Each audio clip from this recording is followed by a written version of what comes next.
And yeah, but I don't know if you want to move into cost, and this is what I wanted to fundamentally touch upon. Mm, Uh, this is again touching upon global reception, the global, but we're at the cusp of a global recession here, right? And unless these, yeah, here's the philosophy difference between the two of them, right? I feel as if Sony is still following, loosely at least, the old style of accruing gaming revenue from from consumers, right? You buy a right. console, they don't necessarily, they may break even, probably making a loss on it for 2 3 years, and then they make money off software sales. And now we're hearing that the gaming industry is ready to bring that up, in the States by $10. In Canada, that our dollar is not doing too great, right? So if we want to buy a new game, let's say this, new Horizon Zero Dawn, $103 Canadian if you account tax. Mm, Now, how many games do you play a year? Probably, I don't know. Let's say you play 12. Are you, argument's sake, let's even six. You buy one game every 2 months. That's $600 Canadian a year just to buy yeah, into gaming. Now, this is what I wanted to say earlier. I really feel like Microsoft, with their Game Pass and their backwards compatibility philosophy, is what's, yes, it's not end all be all, but the moment you buy a Series X, it's like on PC now. You instantaneously have access to not only all your old games, which, to be fair, is likely going to be the case for PlayStation, but right. I could take my copy of Conquer, which I never got to finish way back when, put it into the Xbox, right now Xbox One X, and it's running beautifully. It's not native 4K, but it's pretty damn close. And I didn't pay for a remaster, right? Those textures were already imbued in the disc, and they extracted it. And I got to tell you, there are some remasters that were atrocious, and it was highway robbery. People paid $80, right, for Mm. something that it's criminal.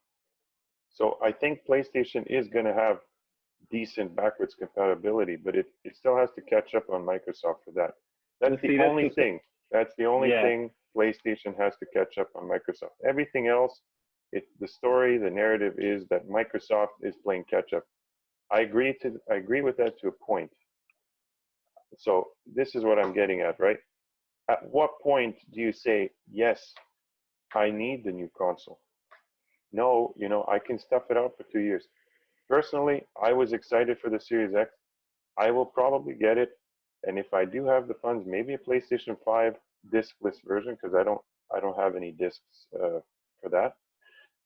But it's probably going to have to wait. I might buy a PlayStation 4 before I buy a PlayStation 5.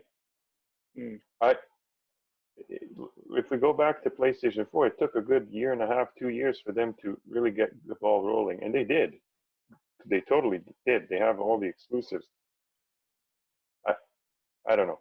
My biggest point, and I'll end on this, and I know I'm ranting just a little, but if you account, let's say that for argument's sake, just throwing a wild card here, the PlayStation 5 costs 500 US. That's that's roughly $650 Canadian. And we alluded to mm, the fact that each game is going to cost 103 Canadian. So my initial cost to get into that whole ecosystem for the year is 1,200 Canadian dollars minimum. no, That's I completely agree. astounding. It's no, it's crazy. It's absolutely crazy, and I think you're on point. I think the next generation of consoles. I think we're going to have the disc version of the PlayStation 5 start at $499. The discless version start at $399, and It would be Canadian competitive. currency. Yeah, yeah, no, for the U.S., but Canada, we're looking at it would most likely be $599 and $499 for the discless.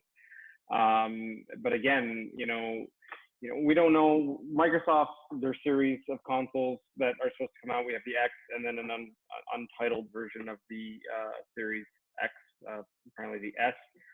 You know, I definitely think that in terms of price point, you know, like you said, from my experience and your experience and from the experience of others, uh, the Xbox has had years behind them, you know, of experience of offering this community.